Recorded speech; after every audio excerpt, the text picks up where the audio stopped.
आज अचानक भयानक आपल्या ब्लॉग मध्ये वैभव कसा काय आला इथून तुम्हाला समजणार नाही, तर आपला ब्लॉग शेवट पर्यंत पहा. आज जाणार होतो भाऊ आपल्याला अकोल्याला जाता पैदल निघाल तर रस्त्यात गाडी भेटल्यावर म्हटलं वा, आणि तेवढ्यातून गाडीतून उतरल्यावर ऑटो भेटला. म्हटलं आज आपलं लक्ष आहे जोरावर आहे. तिथून उतरल्यावर डायरेक्ट पोस्ट ऑफिस मध्ये गेलो. आपला मासभाऊ आला. मासभाऊला काढायला होते पैसे, तर मासभाऊने पाहा तुम्ही बॅग किती मोठी आणली आहे, कीच निघाले अजून. आता गळ्याला काढायची होती तर भाऊ मोठी रक्कम, पण ती गर्दी एवढी आहे की मायल लेकरू भारी. म्हटलं काही नंबर लागेल रे बाबा, ती झाकट पडते. म्हटलं एक तर शनिवार आहे. म्हटलं 3 वाजता पोस्ट बंद होते. बसू कटावलो आम्ही, गाडी घेऊन निघालो आम्ही चाललो आता ट्रॉली बुक करायसाठी. गाडीला किक मारून आम्ही निघालो डायरेक्ट विदर्भ ट्रॉलीच्या जवळ, कारण ते ट्रॉली एक नंबर आहे. तिथे गेलो, ट्रॉली वगैरे गळ्यानं बुक केली, आपण तिथून गाडी घेऊन निघालो. ट्रॉली बुक करून पिकवी जवळ आलो, तेवढ्यात आपल्याला वैभव दिसला. त्याला म्हटलं काय रे बा भेटणी गोटणी, म्हटलं किती झाले का भुलला काय, म्हटलं गरीबाले 1-2 वर्ष झाले बा आमची भेटत नाही दोघांची. सोबत पेपर दिला आम्ही, क्लासमेट आना बा दोघे बी. वैभवची भेट घेतली, वैभव टाटा केला आणि आपण निघालो डायरेक्ट स्वराजच्या शोरूमवर.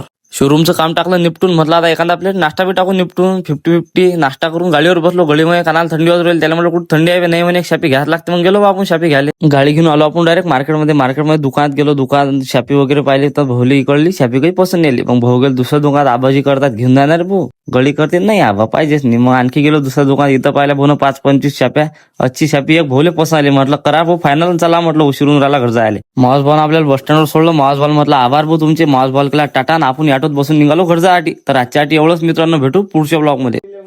आज अचानक भयानक आपल्या ब्लॉग मध्ये वैभव कसा काय आला इथून तुम्हाला समजणार नाही, तर आपला ब्लॉग शेवट पर्यंत पहा.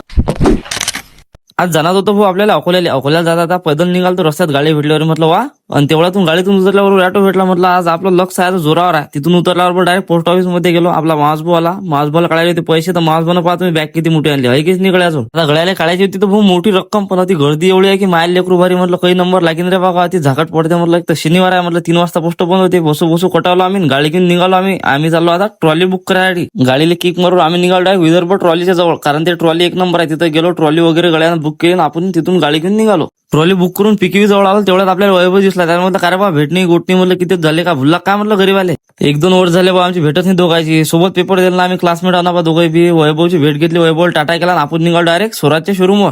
शोरूमचं काम टाकलं निपटून. म्हटलं आता एखादा प्लेट नाश्ता बी टाकून निपटून 50-50 नाश्ता करून गाडीवर बसलो. गडीमध्ये कानाला थंडी वाजू राहिली. त्याला म्हटलं कुठं थंडी आहे नाही, म्हणे एक शापी घ्यायला लागते. मग गेलो बा आपण शापी घ्यायला. गाडी घेऊन आलो आपण डायरेक्ट मार्केटमध्ये दुकानात गेलो. दुकान शापी वगैरे पाहिली तर भोवली इकडली शापी काही पसंत नाही. मग भाऊ गेलो दुसऱ्या दुकानात. आबाजी करतात घेऊन जाणार भाऊ, गडी करते नाही आबा पाहिजेच नाही. मग आणखी गेलो दुसऱ्या दुकानात. इथं पाहिल्या भाऊ 5-25 शाप्या, अच्छी शापी एक भोवले पसंत आली. म्हटलं करा भाऊ फायनल, चला म्हटलं उशिरून राहिला घर जायला. मावस भाऊ आपल्याला बस स्टँडवर सोडलं. मावस भाऊ म्हटलं आभार भाऊ तुमचे. मावस भाऊ केला टाटा आणि आपण ऑटोत बसून निघालो घर जायसाठी. तर आजच्यासाठी एवढंच मित्रांनो, भेटू पुढच्या ब्लॉग मध्ये.